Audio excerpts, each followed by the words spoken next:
I'm a very occasional Uber driver, mostly drive 10 hours a week max. And I finally accumulated enough hours here in New York to claim my sick leave. So let's go into the app and do that. Okay, here we are in the app.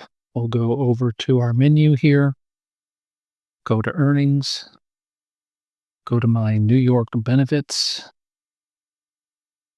go to my paid sick and safe leave.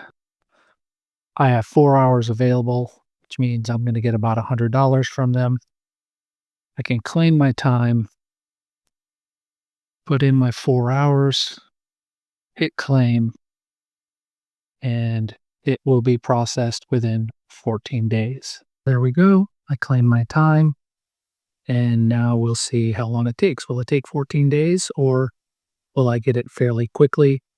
I'll make sure to update. I'll put a pinned comment at the end of this video when I've got an update and when I've been paid out.